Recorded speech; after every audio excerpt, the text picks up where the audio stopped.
তুমি মনে করো ম্যাথ টুকটাক পারো, অথবা তোমার হচ্ছে কেউ যদি তোমাকে ম্যাথ বুঝিয়ে দেয় বা এই জিনিসটা কিভাবে হইলো এটা তোমাকে যদি বুঝিয়ে দেয় তাহলে তুমি ভালো বুঝতে পারো বা মনে রাখতে পারো বা শুনতে মতো তুমি একটা অঙ্ক সলভ করতে পারো। তাহলে আমি বলবো, আমি শুভ ভাই তোমাকে বলবো তুমি সি ইউনিটে পরীক্ষা দাও। কেন সি ইউনিটে পরীক্ষা দিবা? কারণ সি ইউনিটের মধ্যে ইংলিশ কি ভাইয়া, ইংলিশ পরে হচ্ছে প্রবলেম সলভিং, পাশাপাশি হচ্ছে অ্যানালাইটিক্যাল স্কিল। হ্যাঁ, এই তিনটা বিষয় পরীক্ষা হতো। অ্যানালাইটিক্যাল স্কিল মানে আইকিউ, প্রবলেম সলভিং মানে হচ্ছে ম্যাথ, আর ইংলিশ মানে তো ইংলিশ বুঝতেছো।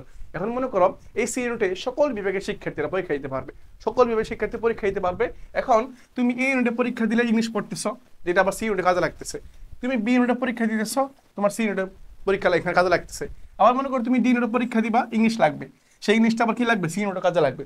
তাহলে আমি দেখতে পাচ্ছি এক্সট্রা করে তোমাকে শুধু অ্যানালাইটিক্যাল স্কিল পড়তেছে, আর এটা খুবই ইজি।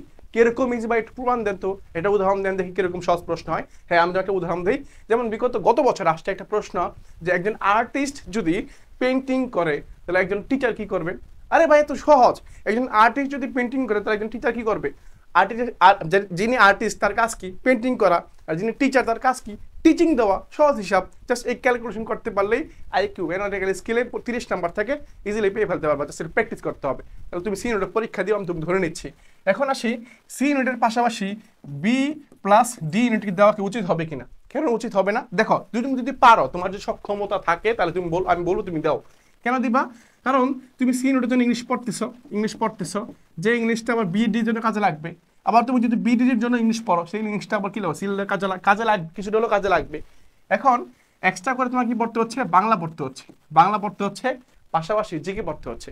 যদি তোমার মনে হয় যে জিকে এবং বাংলা দিয়ে আমি সুন্দর মতো কভার করতে পারবো, তাহলে আমি বলবো তোমার যদি মনে হয় যে তুমি সি ইউনিটের ম্যাথ পারবা, দাও। বি ইউনিটে বাংলা ইংলিশ জিকে পারবা, দাও, সমস্যা নেই। আর বিডি তো সেম, প্রায় সেম, জাস্ট আইকিউ লাগে। এখন তুমি সিদ্ধান্ত নিতে হবে যে তুমি কোন ইউনিটে পরীক্ষা দিবা। তুমি কি তিনটাই দিবা, নাকি দুইটাই দিবা, নাকি একটা ফোকাস করবা, কেউ তুমি ডিপেন্ড করবা।